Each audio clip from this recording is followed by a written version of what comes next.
So welcome to everybody to the first Heritage Hour lecture of 2023. It's an absolute pleasure to have all of you here today. Thank you so much for coming. I am Turner Douglas, the new program coordinator with Heritage Services with the City of Kingston. And part of my new responsibilities is taking on this series from our amazing planning team. So in the past, many of you may have known this series as the HRC lecture series. And the planning team has done a brilliant job since 2014 of putting together talks and workshops for all of you to enjoy. So this is very much a continuation of that series. And it's been renamed to better reflect the scope of the series, which includes workshops as well as lectures. So we thought that it would be a little bit more easily understandable in terms of what you can expect from the talks. So before I go any further, I would like to start with a land acknowledgement. The City of Kingston acknowledges that we are on the traditional homeland of the Anishinaabe, Haudenosaunee, and the Huron-Wendat, and thanks these nations for their care and stewardship over this shared land. Just so that everybody knows, in addition to the changed title of our series, we also have an additional change, which is that these lectures will be recorded by our amazing communications team who are here today.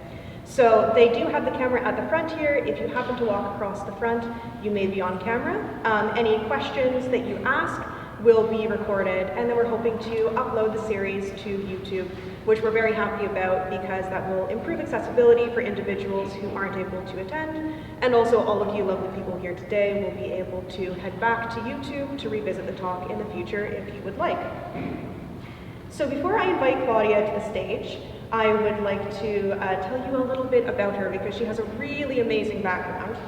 So Claudia is an international student and PhD candidate in geography and planning at Queen's University. Her research project focuses on the history and geography of cows in Kingston. Claudia aims to understand what such relations tell us about urbanization as a multi-species process and the ways in which we tell animals' historical stories. She is also the founder, host, and producer of the award-winning podcast, The Animal Turn, and co-founder of the Bovine Scholarship Network. Claudia recently worked together with the Animals in Philosophy, Politics, Law, and Ethics, or APPLE, research group at Queen's University to produce a guide for finding animals in the Queen's archives, as well as a Stones Walking tour of animal histories in Kingston. You can find out more on the APPLE website. Finally, Claudia enjoys cycle touring and walks with her husband Oliver and dog Linus. Please join me in welcoming her to the stage.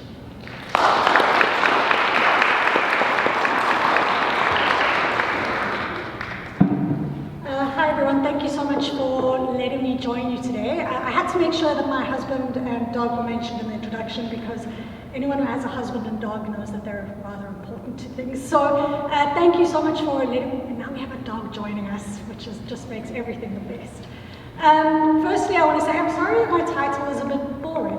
I realized that as a PhD candidate who's nearing the end of her program, sometimes we have a tendency to throw everything into our titles. But in a nutshell, what I want to talk to you about today is how, over the course of Kingston's history, cows became problems. And I'm going to tell you a little bit about why I think we should focus on history, why we should focus on the history of animals, and why thinking about how animals become problems is important. But that's going to be kind of the nutshell, and we're going to focus on Kingston today. But before I get into the full crux of the presentation, there are a couple of thank yous. It's not every day I get an opportunity to talk about cows, and my friends have now started to roll their eyes a little bit at me when I mention cows. So thank you to all of you for taking your lunchtime break, creating some space for me to talk about cows. A huge thank you to the research, I want to make sure I get it right, the Heritage Resource Centre for organising this. This room is beautiful. Thank you, thank you, thank you. A huge, huge thank you to the Queen's University Archives. They were really the people that made this possible.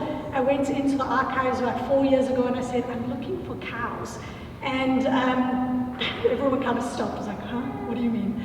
And it's been an incredible journey because it turns out finding animals in the archives requires a different way of looking. You don't just find animals indexed. You don't go online and be like, cows. Maybe you'll get something, but most of the time you're missing a lot. And that's because animal stories don't tend to be recorded or indexed. So I've learned a great deal spending time in the archives, speaking to people like Deirdre, Heather, Jeremy, and Lisa. We've just spoken so much, and I've had all of them kind of send me bits and bobs and stories over the course of the 4 years that I've been working on this project. A few more thank yous. I know that I'm sorry, but there are people that have to get thank yous. Thank you to Laura Cameron and Carolyn Prowse, my supervisors. Anyone who's done a PhD knows that supervisors are really these awesome people that hold your hand and push you at exactly the same time. So thank you, thank you. And finally, thank you to Sue Donaldson and Will Kimlicka from the Animals and Philosophy group at Queen's University. They've helped tremendously in terms of creating opportunities for thinking about animals in Kingston. And the final thank you is to John Renwell, who's here. And the reason, of all the people who have helped me over the course of this project, John is someone who knows the history of Kingston well, and every time I would bring up cows or one of the spaces I found, I could just see him get excited, like, oh, okay. And then inevitably a few days later, I would get an email with several newspaper clippings and bits and bobs he'd found. So what I'm presenting to you today is my work, but it's also kind of the work of interactions and conversations with a whole host of people and spaces. This is just none of it's working. I was wondering why none of you laughed when I said thank you. Now I get it, okay. It was like, no one laughed, that always gets a joke.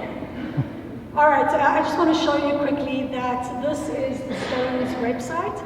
Together with Apple, we created an Animal Histories walking tour. It's really cool. You should go and check it out. Each stop has about 500 words, and it includes everything from chickens to bears to elephants. There are histories in Kingston that definitely extend beyond humans. If you're interested in finding animals in the Queen's University archives yourself, there's a little bit of a guide for how to do so and some of the challenges with finding animals in the archives. And if you're into podcasts, I have a podcast, which is really cool. A little bit of a shameless self-promotion there. Forgive me. So let's talk a little bit about a cow urban history and why we should talk about this, why it's important even. Firstly, when I say cow, I'm using cow to talk about all kinds of cows. I'm speaking about bulls, steers, calves, because a cow, how people normally think about it, is an adult female who's given birth. A cow is a mother. I'm talking about cows in a more general sense. And the reason for this is I don't want to use the word cattle. Cattle is etymologically linked to the word capital and chattel. It kind of embraces the idea that cows are property and commodities and things for us to use. A lot of my project is about disrupting that idea. It's about moving away from thinking about animals as objects and trying to think about them as subjects. So I use the word cow in the broadest sense of the word, and in instances where the sex or the age of the animal is important, I'll let you know. Why look at cows? Well, we have a 10,000-year history with cows. You might not know this, but cows were domesticated from these huge animals called aurochs about 10,000 years ago. They moved across the Near East, they moved across North Africa. They only came to North America in 1493 on Christopher Columbus's second voyage. Cows were important enough that they were included on colonial ships. And in fact, every set of colonizers that came to North America brought cows with them, including the French and the British, which is why we have cows across North America today, and the Spanish, but they moved up south. But I want to focus on cows because we have these long histories, and cows are actually remarkable animals. They can do pretty incredible things. So they live in matrilineal herds when given the opportunity to do so. They have best friends, they have leaders. The leaders in herds are often older females who tend to be a bit more established in the herd. They have some pretty neat physiological things they can do. Many of you might know that cows have 4 stomachs, but did you know that cows can curl up their top lip and they have a smell response called the phlegm response? Anyone heard of that before? So a phlegm response means they curl up their top tongue and they can smell the urine of their conspecifics, so other cows. And from that smelling, they can tell whether people are stressed, whether other cows are stressed or tired or how they're feeling. So it's pretty remarkable the things cows can do. So I'm interested in how I can use these kinds of physiological and psychological understandings of cows together with what I've found about them in the archives to tell an urban animal history in a different way, in a way that sees animals as subjects. Because there are a lot of histories that have been done about cities. There's a lot of milk histories, there's a lot of meat histories, and these are fascinating histories that really unpack how cities changed over time, how industries changed, how ideas of disease changed cities. But I found myself growing increasingly frustrated because when I read these histories, they treat the animals in the stories as incidental. They just happen to be there. They're not really impacted by the regulations. What happens when an animal becomes a problem? When a law says that animal is a problem, they experience the changes. There are spatial changes and there are social changes. So this is part of my project. But what got me interested in this to begin with was animals are kind of invisible in our urban imaginary of cities. When you think of the history of Kingston, you might readily imagine horses. I remember this time. You might think of horses. Horses are very much part of the urban imaginary of Kingston. The military used them, they were used by police station, they were used by police, they were used by fires, they were even called fire engines at one point. I love this picture because it's horses busy towing bicycles. So you can see this kind of shifting change in how transport was working in Kingston. But while horses fill the urban imaginary of Kingston, cows don't. Oh, that's much better. Oh, all right. Now we're firing on all cylinders now, folks. I was like, why am I shouting? Okay, I'm going to do this freestyle like this now. If I dip out of sound again, let me know. All right, so horses are very much part of our urban imaginary. But cows are not kind of imagined in the city. They're imagined kind of outside the city looking in. And I think that this says something about how we imagine cities and how we imagine cows. And this is a really common idea. But my research has shown that actually cows were very much in Kingston. There were cows at KGH, Kingston General Hospital. There were cows in breweries. There were cows in backyards. They were pretty much everywhere. Many people who kept cows in Kingston had between 1 to 4 cows in their backyards. Imagine how different Kingston must have smelled, must have sounded. And there weren't only cows, of course. I'm doing this over 2 separate spaces, which is proving to be interesting. So this is a really cool little image here. Can you see anything other than the fact that it's just a picture? Well, this is the orphan's home, but what you might not realize is there's a cow over there. This is one of the only pictures of a cow in Kingston I've managed to find, which I find pretty remarkable because they were in the city in quite big numbers, and unlike horses that are really photographed, cows are not. And then I showed this picture to my husband and he was like, oh, there were 2 cows there. Unfortunately, you won't be able to see it from here, but I swear they're there. Thank you so much to Heather Home for finding this. Now, when I'm talking about in Kingston and outside of Kingston, I'm using these 1850s boundaries over here. So it's really not kind of what we imagine as Kingston today. It's kind of from where we are to Concession Street and then up to the railway station and then stretching across almost as far as Sir John A. And there were quite a few cows in this area. But I don't want to give the impression that there are not cows in the city today. There are cows very much still in cities today. You can think of bulls who run in Pamplona's Bull Run. You can think of cows in Kenya or Indian cities where they roam the streets and they often tend to eat plastic, which sometimes clogs up their stomachs. You can think of here, these are cows in Rotterdam's floating farm, where they're trying to see how they can introduce cows back into the city, and already there are challenges there. There are cows still in Canadian cities. So these Highland cows at the bottom are in a zoo in Toronto. And that top picture there with cows walking through the street, with milk strewn about the street, are people from the dairy industry bringing cows into the city to protest changes in milk prices. And it's really common for cows to be used in these protests, precisely because I think they stand in opposition of what we imagine to be an urban space. They kind of seem spectacular when they're in cities. But of course, one of the main ways in which we interact with cows in cities today is as commodities and as food items that we eat. They're often meat, they're milk, they're leather, and even though they're not in the city as living, breathing beings, these are still urban relationships. It's us as urbanites that tend to consume cows the most. So to give you a sense of what the numbers were like in Kingston, I went into the archives and I looked at some of the city assessments, which are these kind of tax documents. And if you don't know, all domesticated animals are considered property, so they were recorded in these tax documents. And it was really quite fascinating. I started in 1838 when Kingston was incorporated as a town, and I went through the documents counting all the cows and all the people who owned cows, and this is kind of what I got. So you can see the green line and the orange line, sorry, the yellow line go up mid-century.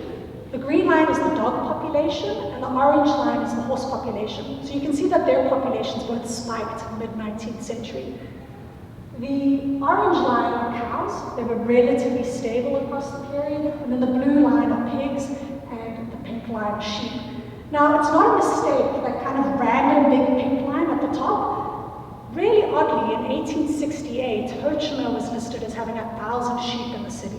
The same year, John Breeden, who was the mayor at the time, was listed as having over 500 cows in the city.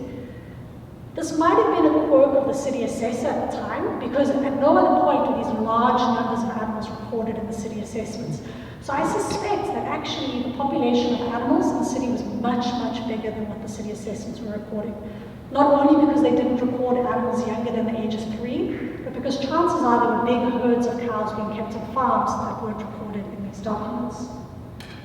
This is what the city assessments look like. So they're really big, they're really fun to look at, and you go through, and each of these kind of tend to have lists of animals and of people and of taxes that are being collected. And I went through and counted these kind of one at a time. It's very fun. So I'm still just laying some groundwork here so that you get a sense of what I'm doing when I start to give you the cow stories. What does it mean when I say problems?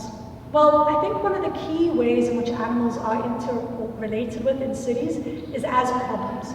We tend to define animals as problems, and when we define them as problems, we create laws and policies that treat them as problems. So they kind of get written down in our bylaws and our policies, and we say, oh, this animal is a problem for these reasons, and we create jobs and activities to manage them as problems. And 3 of the key ways in which animals get framed as problems based on the literature and my own work is 1, they flout our urban imaginaries. For some reason or other, animals don't seem to fit with what we want, and not all animals, but some animals in particular ways, don't seem to fit with the idea we have of the city. We imagine the city to be modern, or clean, or progressive, or human, and the animal just kind of disrupts that idea. No, the city is a human place. Cities have always been more than human. Or they're entangled in our economic objectives. Some animals might disrupt those economic objectives. For example, squirrels might chew through a cable, and boom, you've got a blackout, and all of a sudden capital is not flowing anymore. They become problems. But they might also become problems because they're bought and sold as commodities. So maybe you had some pigs in the city and the herd just got too big. That could become a problem. And the third way in which animals are often framed as problems in cities is based on their affiliations. So sometimes the animal themselves might not be a problem. It might be who or what they're affiliated with. So you can imagine flies, for example, and disease. They're often affiliated with one another. Sometimes flies hang around other animals, and you think, oh, if flies are near those animals, they're dirty.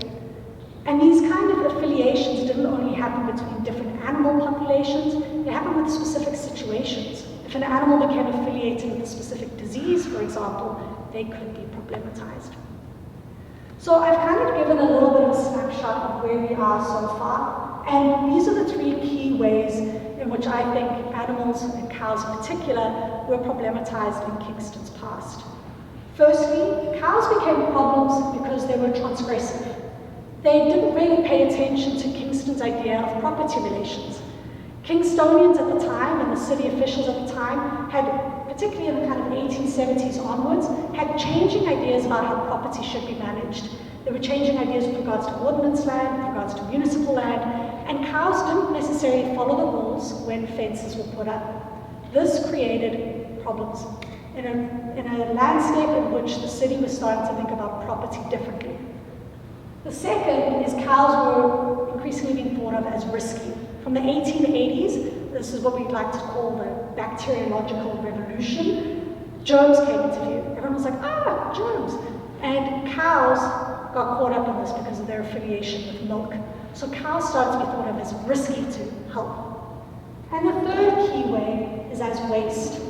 Sometimes cows were thrown away as waste, but also the industries that they were in, such as slaughter industries here, just out there, they generated smells, they generated sounds, they generated waste that sometimes the city framed as being a problem. I'm just going to do a spot of catch-up here. So these are the stories I'm going to tell you a little bit about today. And you're going to hear me blending in kind of creative stories. What I've done is, through looking at over 100 years of documents in the archives, every time I found a trace of an animal, I took it seriously. This wasn't just a happenstance thing. If I came across a specific animal in a specific place, I thought about it. What was this animal doing? Where were they going? Why were they there? And for some of them, I've got quite specific details. But there's only so far I can go with what I actually find in the archives. So I've created what I call speculative vignettes, where there are some creative stories that I've stitched together to help make these cows more personable, to make them more relatable, so that you can understand that they were not just objects of history, but subjects too. And I have these creative stories mixed with the archives, as well as they're almost always justified through insights based on the psychology and the physiology of cows. So while you hear these creative stories, they're not just kind of my brain being like, ooh, this sounds nice. The stories have been quite thought out. Everyone still hearing me? Fabulous. Okay, so the first problem, I'm going to go through the three problems together, and I hope that we all stick together. The first one is transgressive cows. As early as 1838, Kingston was already thinking about animals as transgressive. In fact, almost all municipalities across Ontario, some of the first bylaws they created were around animals that moved. They called them running at large. There were nuisance bylaws to say that we don't want cows, we don't want horses, we don't want animals moving at moderate rates through the city. For example, in June 1838, on the 25th of June 1838, what was passed was an act for the suppression of nuisances and good governance in Kingston. So from its early times, cows were managed as transgressive. They were thought to kind of move in ways that people didn't want. But as the decades progressed, this kind of went from a benign, relatively accepted phenomenon to something that became quite vilified. So even though someone could be fined or put in jail if their cow ran at large, and cows could be impounded or killed if they were running at large, most Kingstonians seem to just kind of accept. Sometimes cows are going to go on a walk, your neighbor will get them, and we'll find a way to return your cow. But in the mid-19th century, the language changed. Cows were called harassers, rovers, vagrants, and very much you start to see more and more efforts done to kind of capture cows and keep them in specific places. So the first story takes place here. It was late May 1879, and the weather was mild. As the afternoon wore on, it began to cool. So she ambled across to where she saw a slither of sun. It felt nice to stand in its warmth. She knew this field well. She'd been here many times. It was quiet, peaceful. Sometimes horses came down the street dropping off men at the building. Other times small groups of pigs darted across the field's fence. Most of the time, she was here alone, sometimes with him checking in. Even though it was fenced, she could decide where to eat in the field, and for now, this slither of sunlight looked perfect. A week later, however, she would be constrained further. Tied up and unable to move, she would have to watch as the light disappeared. Now I know that this cow was in the courthouse in 1879 because Mr. Charles Corbett, the jailer at the time, wrote a letter on the 11th of June 1879 to the council pleading to continue using the ground behind the courthouse. He said, please, he thinks it's a very harsh measure indeed for them to tell him he can no longer keep his cow there. He said he had now tied her up and she wouldn't cause any damage. The city wouldn't have any of it. They said, nope, your cow cannot pasture here anymore. And not only that, no animals are allowed to pasture here. This showed how ideas of urban property, but particularly public property, were changing. Aesthetic ideals were changing. We now wanted pristine trees and nice flowers, and if cows damaged the trees and flowers, they were problems. This is another image that I found. This is another image that I found of the courthouse, which I thought was quite interesting. And a little bit creepy. Like, I don't know, like there are these three people in white. Like, I don't know why. There's something about three girls standing in white. Maybe watch too many horror films. But I find this picture really quite interesting because that's the jailer's residence. But something I spotted when looking at it is those look like cows to me, but they could be dogs. So that's the best I've got. But you could see that those could maybe be cows.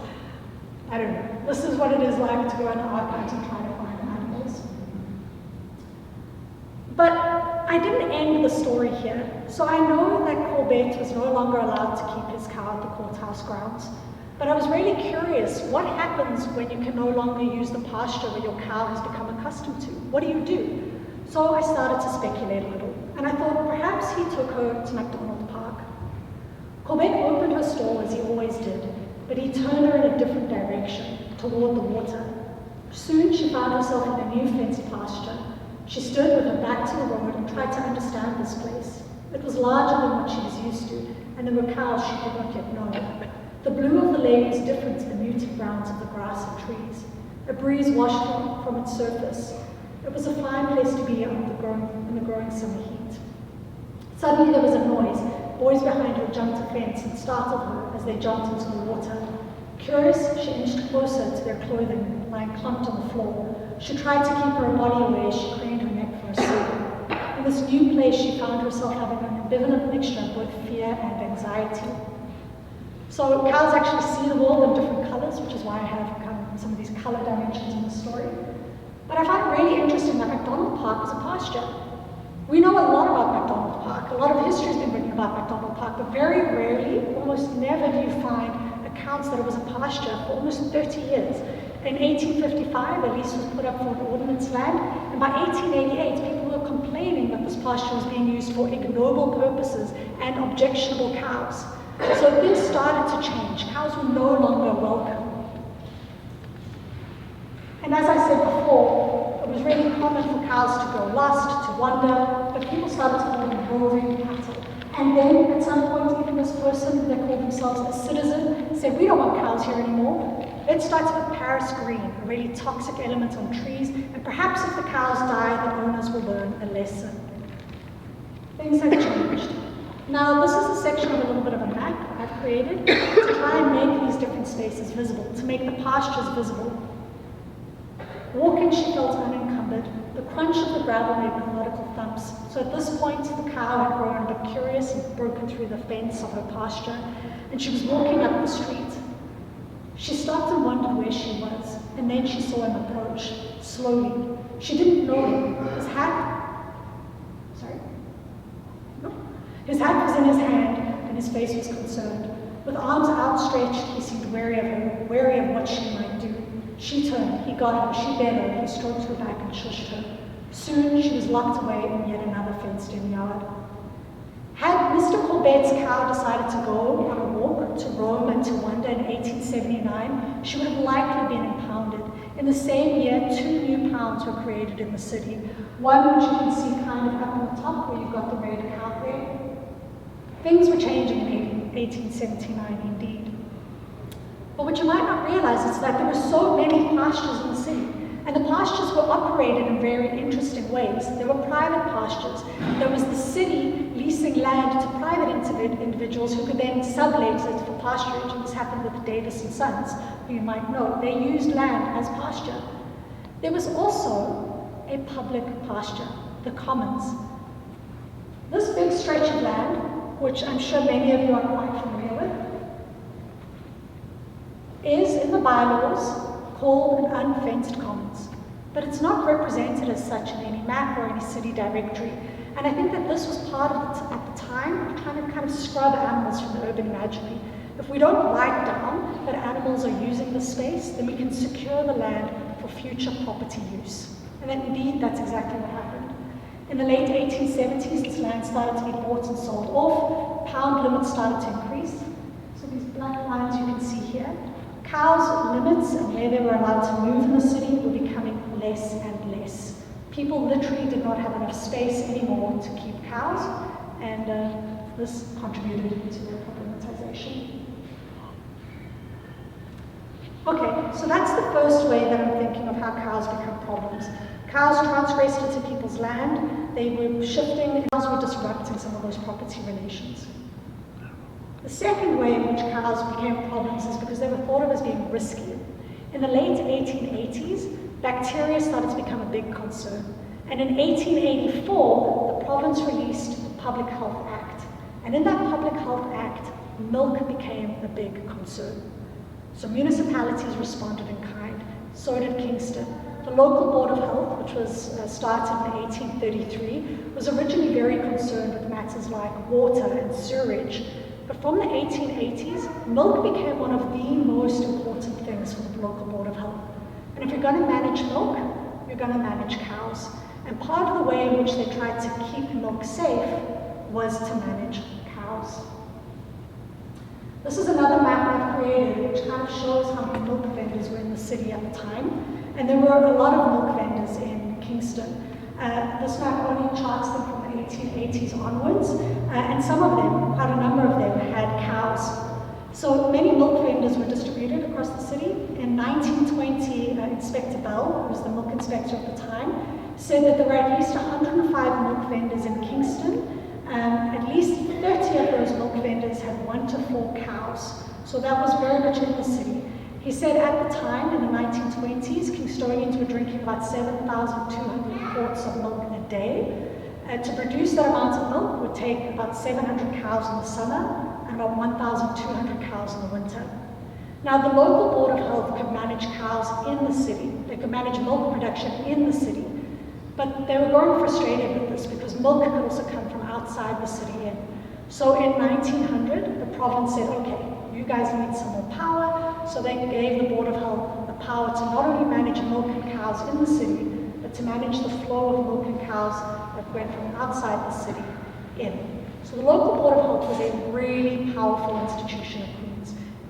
Constables, police officers worked for them. They were able to change policies and documents. And this meant that cows' relationships changed too. Now, one situation in Kingston and across Ontario that was quite devastating was tuberculosis. Many Ontarians died from tuberculosis. It's a pretty devastating disease. But in the 1880s, there were still questions about whether or not tuberculosis can flow from cows through milk to humans. Today we know that it's zoonotic, and bovine tuberculosis can indeed infect humans. But in the 1880s, the idea of bacteria was new. People were like, oh, bacteria. The idea that bacteria could flow from inside an animal's body through milk into humans was even newer still. And there was a lot of contestation about this in Kingston. And this brings to story another cow. She felt tired and weak. She coughed. With the lake on her right, they walked down the street towards the noise. She curled back her lips and exposed her teeth. She could smell the ship blood and fear. Her eyes widened and her head drooped. She was reluctant to go. They forced her inside and killed her. Now, this cow was killed on the 11th of April, 1898. And that is about all I know about this cow. I don't know if she was killed at the market. I don't know if she was killed in a veterinary lab or in a private slaughterhouse. But she was killed in April 1898. And the reason she is visible to the historical record is because her lung was put on display by Dr. W.T. Connell. And he put on this tuberculosis lung, and the medical society, the men at the time, sent a furious letter to Kingston's local Board of Health saying, we're very concerned that a milk cow with tuberculosis was killed in the city. And this led to a whole host of inspections. And the reason there was concern was because it was thought that the milk had come from Rideau View Dairy or Rideau Stock Farm, which is a really big farm just north of the city, kind of just north of that pasture there. And he had about 100 cows there and definitely supplied the city with milk. You can see he also upgraded from a horse to a car at some point. But F.A. Folger, who owned Rideau Stock Farm, was very much concerned that the city thought that his cows had tuberculosis, and at some point he even threatened, if anyone else says that his cows have tuberculosis, he will take legal action. And this is because he had a herd of Holstein cows that were supposedly prize-winning animals. But it turned out that the cow didn't belong to F.A. Folger. The cow belonged to B.W. Folger, who lived at 221 King Street. But the cow, I suspect, wasn't at 221 King Street. The cow was probably pasturing near Rockwood. And I have good reason to believe that this cow was here because the Folger brothers owned the Kingston Street Railway, I'm saying it wrong, but they had land just around there. So it's not unreasonable to assume that the cow was in that area.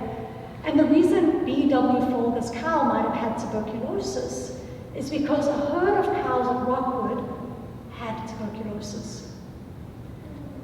The cows had been standing in a barn when she hacked and coughed. She was an older cow, something of a leader among the herd of 39.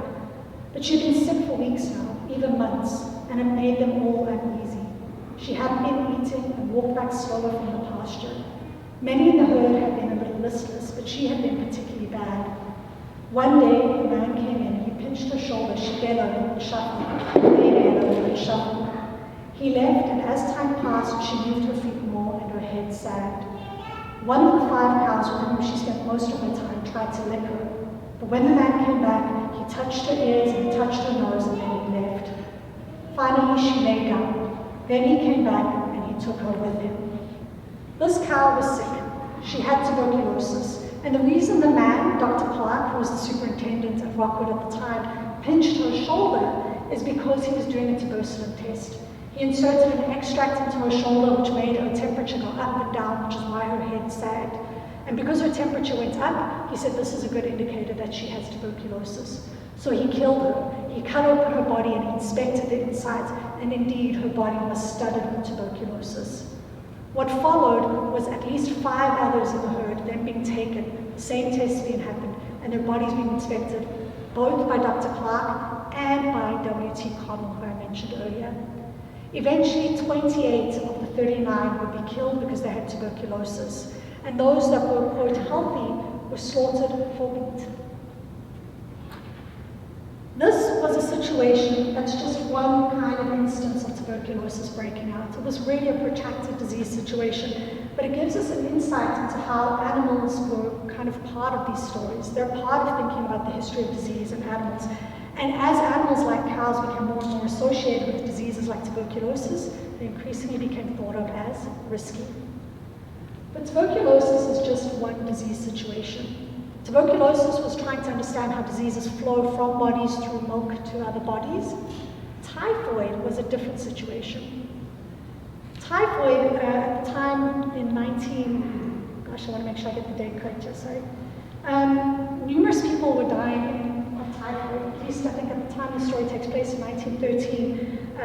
It had come down quite considerably, but at some point in the 1890s, I think it was about 2,000 Ontarians a year were dying from typhoid. Now, typhoid spreads because milk can get dirty. So manure can end up in milk, or sewage can end up in milk. It's often associated with water, but this happens with milk too. So what happened in 1898 is there was a little bit of a in 1913, there was a bit of a typhoid outbreak. And it turned out that the reason there was a typhoid outbreak is because one of the pastures in the north of the city had become soiled with sewage. Sewage was pretty much covering the whole of the animals' bodies. This is what pastures look like. We tend to have in our mind kind of these green fields of cows, standing in beautiful bucolic spaces. But in fact, many of these pastures were full of sewage. There was a kind of watercourse that ran from the fairgrounds and up into the marshes, and it ran directly through this field. And it ran through and past slaughterhouses as well as gathering sewage. Eventually the board would want to put a sewer in, but what the sewer did was then dump sewage in another pasture, which in the 1920s led to a very similar problem of cows being affiliated now, not only with tuberculosis, but with typhoid too.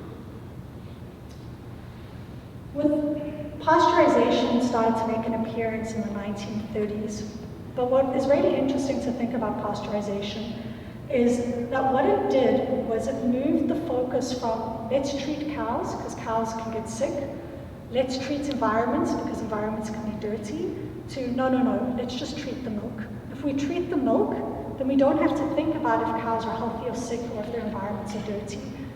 Pasteurization made some of these relationships invisible. Whereas the cow in the typhoid situation belonged to a woman named Mrs. Laird, who was very much aware of the cow's situation.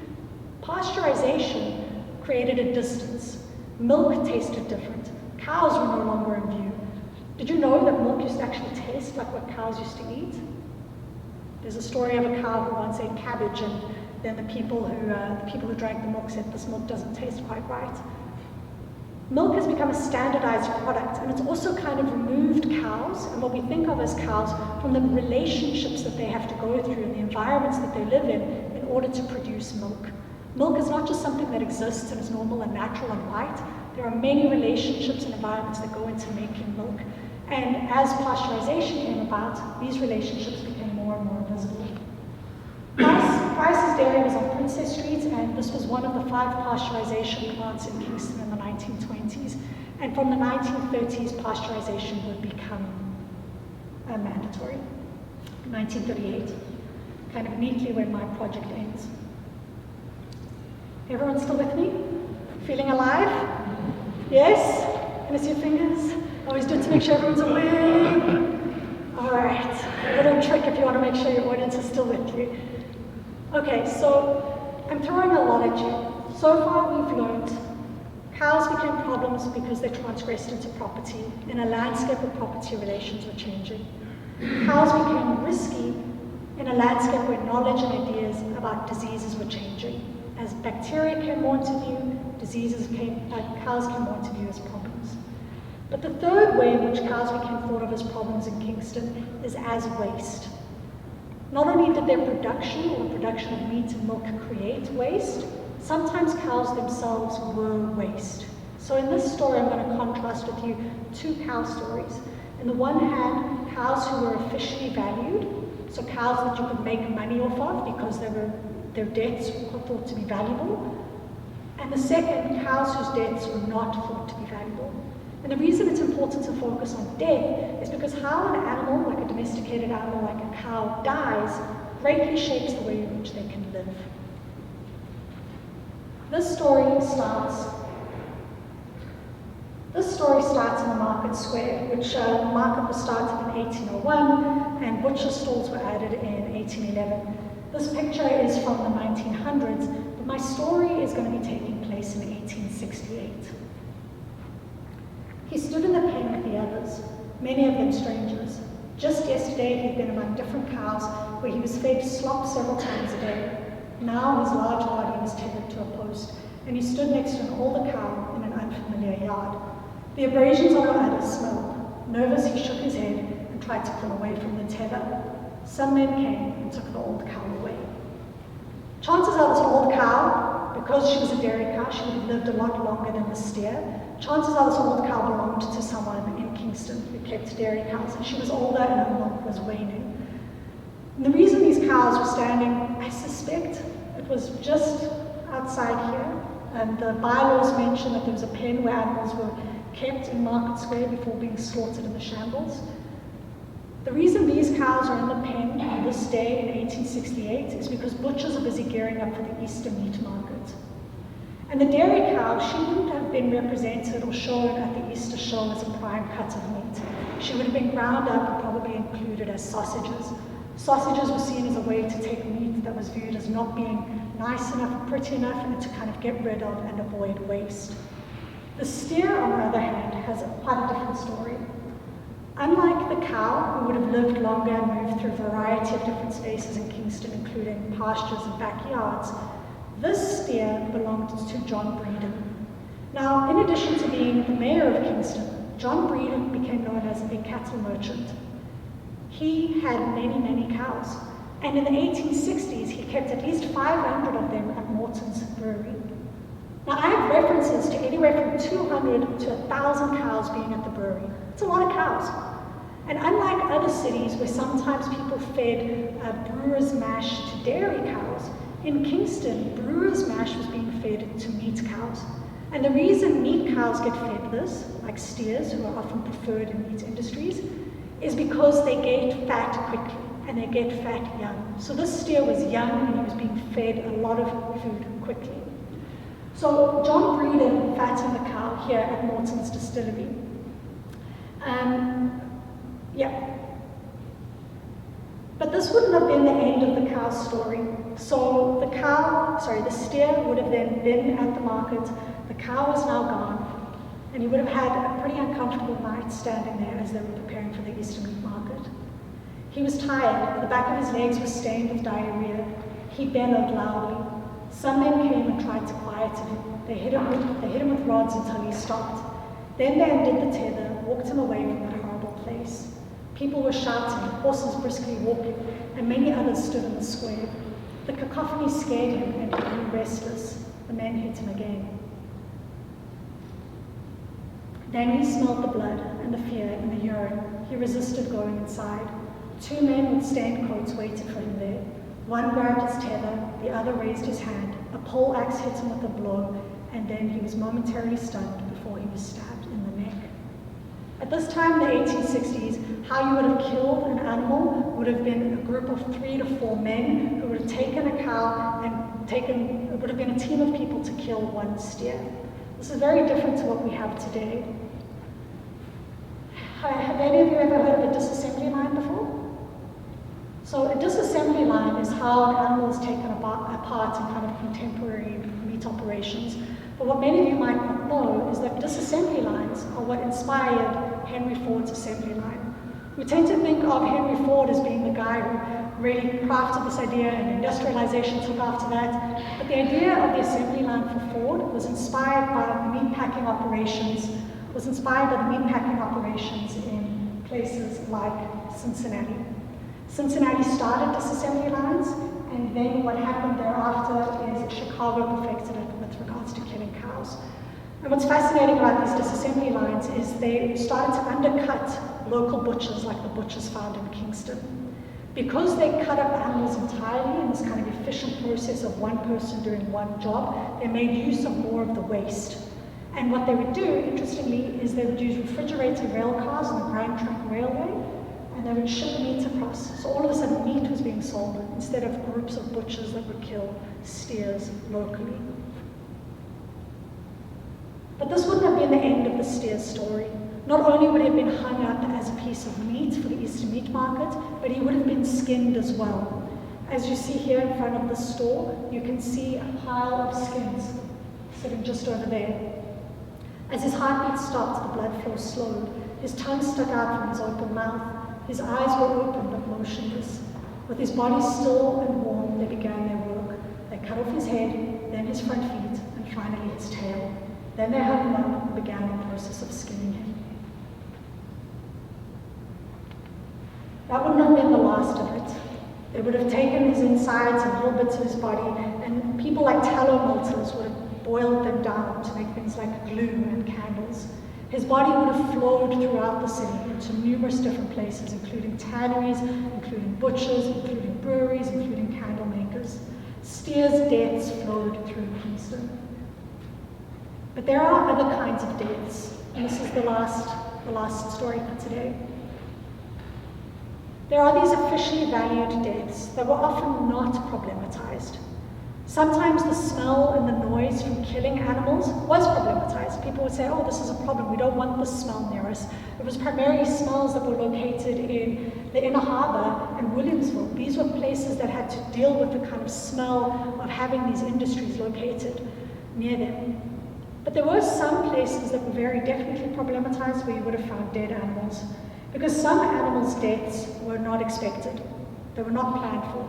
Cows got sick, horses got into accidents. What do you do with these bodies? Well, someone wrote about it in 1887. There were these places called nuisance grounds, which I think is used interchangeably with dumping sites or dump grounds. And this was a place where people would dump dead animals. And in 1887, a person by the name of the Explorer wrote an article to a newspaper and said that their nostrils were assailed with a horrible stench, which carried on its dank breath nothing but the foul, heavy steam of corruption and decay.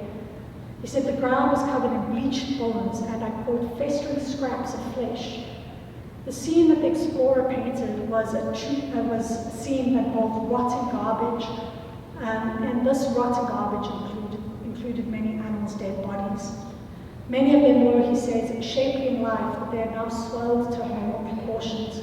He said that they were objects of horror and reeking carcasses.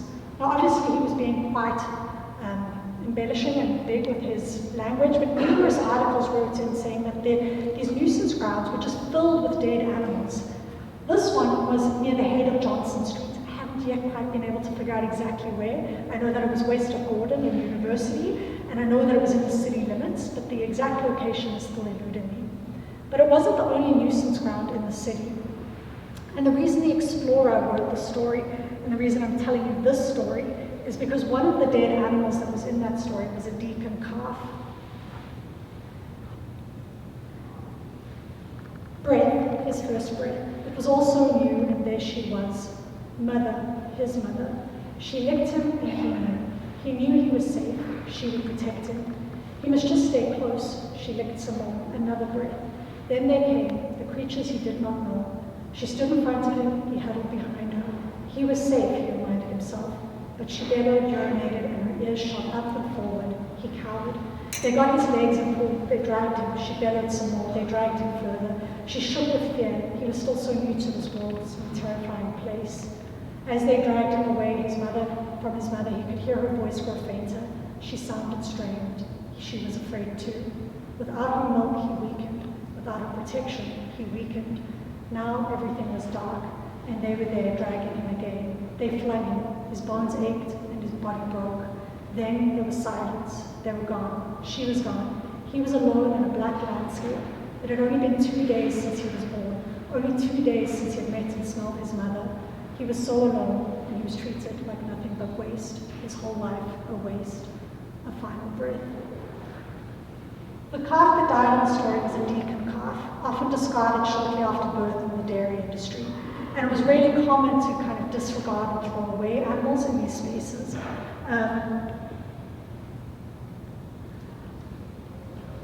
And there were other nuisance grounds. So just north of the city, to kind of deal with these dead animals, which included horses and cows, they were sometimes put into burial pits. So up here is the Division Street dump, which is also known as Murdoch Farm. Prior to establishing this as a place where dead animals could be buried, the city used to take them to McCallum Farm, which they're north of the city, and they had a kind of long-standing agreement with burying animals and putting lime over them. But it's really interesting because smaller animals would be put into the incinerator, whereas larger animals would be buried. So there are animal burial grounds all about the city. All right, we've covered a lot. Thank you for bearing with me and all the various stories. Animals, cows in particular, in Kingston became problems in numerous ways. And these are just 3 of the many ways they became problems. They were thought of as being transgressive, they were thought of as being risky to help, and they were thought of as being waste in the city. We touched on several different cow stories. And these are kind of the key takeaways that I want you to keep in mind. Cows were constituted as problems in Kingston's laws. They were thought of and regulated as problems. They were not just commodities and property and problems, they were also living, breathing beings that experienced this regulation. While my work might seem a bit strange and different in terms of a historical account of things, my attempt here, what I'm trying to do, is to make visible the fact that animals in history were subjects, that they experienced regulation. Also, that cows are not a monolithic group. How cows moved through Kingston was different depending on whether they were a calf, a cow, or a steer. How they were valued, whether in economies, changed how they lived and how they died. Also, importantly, is I think focusing on cows has brought into view different spaces of Kingston's history. We've spoken about MacDonald Park in a new way. We've spoken about the Market Square in a new way. We've spoken about nuisance grounds and dumping sites. When you start to shift your view from thinking about the city as only being a human place and start to think about how various other animals experience and have histories in places like Kingston, different urban processes come to view. Thank you very much.